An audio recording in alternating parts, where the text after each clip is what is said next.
Week ৪৮ এর টিআরপিতে আবারও দারুণ চমক দিল প্রফেসর বিদ্যা ব্যানার্জি। চিরদিনই তুমি যে আমার সিরিয়াল এর একই ভরাডুবি। ভিডিও শেষে জানাবো অনুরাগের মহা অন্তিম পর্বের টিআরপি কত। তাহলে চলুন জেনে নেওয়া যাক সম্পূর্ণ টিআরপি তালিকা। উইক ৪৮ এ আবারও সবাইকে হারিয়ে প্রথম স্থানে রয়েছে পরশুরাম আজকের নায়ক, যার এই সপ্তাহে টিআরপি রেটিং ৭.০। এরপর দ্বিতীয় স্থানে রয়েছে প্রফেসর বিদ্যা ব্যানার্জি, যার এই সপ্তাহে টিআরপি রেটিং ৬.৮। এরপর তৃতীয় স্থানে রয়েছে পরিণীতা, যার এ সপ্তাহে টিআরপি রেটিং ৬.৭। এরপর চতুর্থ স্থানে রয়েছে চিরসখা, যার এ সপ্তাহে টিআরপি রেটিং ৬.৫। এরপর পঞ্চম স্থানে রয়েছে রাঙামতি তীরন্দাজ, যার এই সপ্তাহে টিআরপি রেটিং ৬.২। এরপর ষষ্ঠ স্থানে রয়েছে চিরদিনই তুমি যে আমার, যার এই সপ্তাহে টিআরপি রেটিং ৬.১। টপ ৫ থেকে বেরিয়ে গেল চিরদিনই তুমি যে আমার সিরিয়ালটি। এরপর সপ্তম স্থানে রয়েছে একসাথে দুটি ধারাবাহিক, আমাদের দাদামণি এবং জগদ্ধাত্রী, যাদের এই সপ্তাহে টিআরপি রেটিং ৬.০।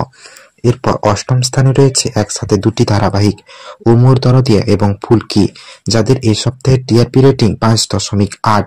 এরপর নবম স্থানে রয়েছে জোয়ার ভাটা, যার এই সপ্তাহে টিআরপি রেটিং ৫.৬।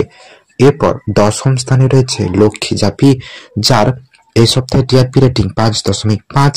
এরপর সবাইকে অবাক করে ১১তম স্থানে রয়েছে কোণে দেখা আলো, যার এই সপ্তাহে টিআরপি রেটিং ৫.৪। এক লাফে অনেকটাই টিআরপি বাড়লো কোণে দেখা আলোর। এরপর ১২তম স্থানে রয়েছে তুই আমার হিরো, যার এই সপ্তাহে টিআরপি রেটিং ৫.১।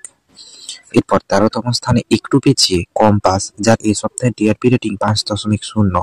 আবারও স্লট হারালো কম্পাস।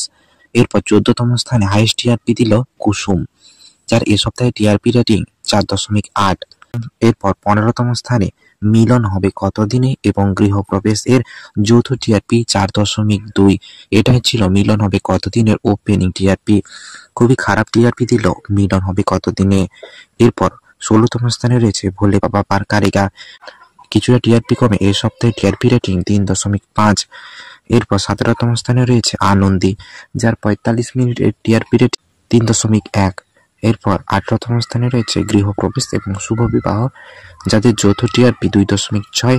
এবং ১৯তম স্থানে রয়েছে রাজা রাজেশ্বরী রানী ভবানী, যার এই সপ্তাহে টিআরপি রেটিং ১.৯। এবং অনুরাগের ছোঁয়ার মহা অন্তিম পর্বের টিআরপি রেটিং ৪.৫।